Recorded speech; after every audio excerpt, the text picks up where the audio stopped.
High বন্ধুরা, কেমন আছেন সবাই? আশা করি ভালো আছেন। শেখবাড়ি রান্নাবান্নায় আপনাদের স্বাগত জানাই।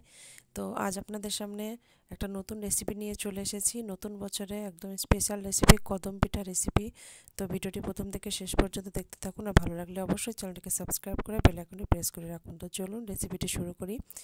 তো এখানে একটি পাত্রে প্রথমে আমি কদম পিঠার জন্য একটা পুর তৈরি করে নেব। তো পুর তৈরি করার জন্য নিয়ে নিচ্ছি নারকেল কুচি। তো নারকেল কুড়োনোটাকে নিয়েছি, আর নারকেল কুড়োনোটাকে গুড় দিয়ে আমি পুরটা বানিয়ে নেব। খেজুরের গুড় আমি এখানে ব্যবহার করেছি। তো ভালো করে নাড়াচাড়া করে একটা পারফেক্ট পুর আমি বানিয়ে নেব। তো পুরটা আমার রেডি হয়ে গেছে, আমি নামিয়ে ঠান্ডা করে নেব। তারপর এখানে আমি কদম পিঠা বানানোর জন্য আটার ডো বানিয়ে নেব। তো এখানে আমি চালের গুঁড়ো ব্যবহার করেছি। আতপ চালের গুঁড়ো দিয়ে আমি ডোটা বানাবো। আর জল কিন্তু একদম এরকম ফুটে গেছে। এখন আতপ চালের গুঁড়ো আমি দিয়ে দিলাম, আর একটা পারফেক্ট ডো আমার বানানো হয়ে গেছে। এখন একটা পাত্রে নামিয়ে নিয়ে ঠান্ডা করে নেব। তো ঠান্ডা করার পরে অল্প অল্প জল দিয়ে ডোটাকে ভালো করে মালিশ করে নেব। তো দেখতে পাচ্ছেন ভালো মতন মালিশ করা হয়ে গেছে। এখন এদিকে আমি কদম পিঠা বানানোর জন্য বাসমতি চাল নিয়েছি, আর চালটাকে 2 ঘন্টা আগে থেকে ভিজিয়ে রেখে দিয়েছি। এখন চালের থেকে জলটাকে আমি ঝরিয়ে নেব। এরকম শুকনো একটা কাপড় দিয়ে ভালো করে জলটাকে ঝরিয়ে নিতে হবে, আর একটা থালার মধ্যে ঢেলে দিতে হবে, যাতে চালের গায়ে যে জল থাকে সেটা শুকিয়ে যায়। তো অনেকটাই কিন্তু শুকিয়ে গেছে। থালার মধ্যে আমি ঢেলে নিয়েছি, ভালো করে বিছিয়ে দিয়েছি। এখন এরকম ছোট ছোট লেচি কেটে নেব। আর হাতে আমি একটু সাদা তেল নিয়ে নিয়েছি, ভালো করে মাখিয়ে নিয়েছি। আর এরকম ছোট ছোট লেচি কেটে নিয়ে এরকম একটা লই বানিয়ে নেব। তার মধ্যে আমি নারকেলের পুর ভরে দেব।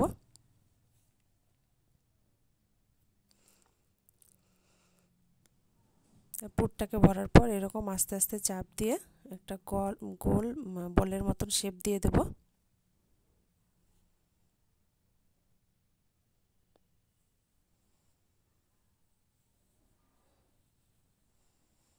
তো দেখতে পাচ্ছেন এরকম একদম গোল করে বলের মতো শেপ দিয়ে দিলাম।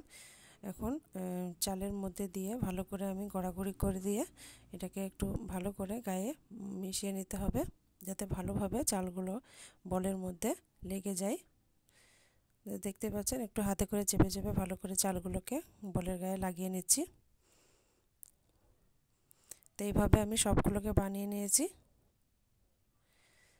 এখন ওভেনের মধ্যে একটি পাত্রে জল বসিয়ে দিয়েছি, আর জলের স্টিমটাই আমাদের কাজে লাগবে। জলের স্টিমও উঠে গেছে। এরকম জালিদার একটা পাত্র নিয়েছি, আর এর মধ্যে আমি পিঠেগুলোকে বানাবো। তো সব পিঠেগুলোকে এর মধ্যে দিয়ে দিচ্ছি। এখন একটা ঢাকনার সাহায্যে ঢাকা দিয়ে 5 থেকে 7 মিনিট আমি কুক করে নিলাম। দেখতে পাচ্ছেন হয়ে গেছে, আর খুব সুন্দর চালগুলো ফুটে গেছে। এখন বাকিগুলোকে একই রকমভাবে আমি বানিয়ে নেব। তো আবারও সবগুলোকে দিয়ে দিলাম, আর ঢাকনার সাহায্যে ঢাকা দিয়ে আমি স্টিম করে নেব। তো স্টিম করা হয়ে গেছে, আর সবগুলো দেখতে পাচ্ছেন কতটা সুন্দর লাগছে। একটা প্লেটে পরিবেশন করে আপনাদেরকে দেখিয়ে দিচ্ছি। তো একটা ভেঙে দেখাচ্ছি, দেখুন কতটা নরম তুলতুলে হয়েছে, আর দেখতেও কতটা সুন্দর হয়েছে। আর খেতে তো অসাধারণ স্বাদের এই রেসিপি, খুব লোভনীয় হয়েছে এই রেসিপি। আশা করছি আপনাদের আমার এই রেসিপি ভালো লাগবে। ভালো লাগলে লাইক কমেন্ট শেয়ার করবেন, চ্যানেলটিকে সাবস্ক্রাইব করে বেল আইকনটি প্রেস করে রাখবেন, যাতে নিত্য নতুন ভিডিওর আপলোড সবার আগে আপনাদের কাছে পৌঁছে যায়। সবাই ভালো থাকবেন, সুস্থ থাকবেন। আজকের মতন বিদায় নিচ্ছি, দেখা হবে পরবর্তী ভিডিওতে।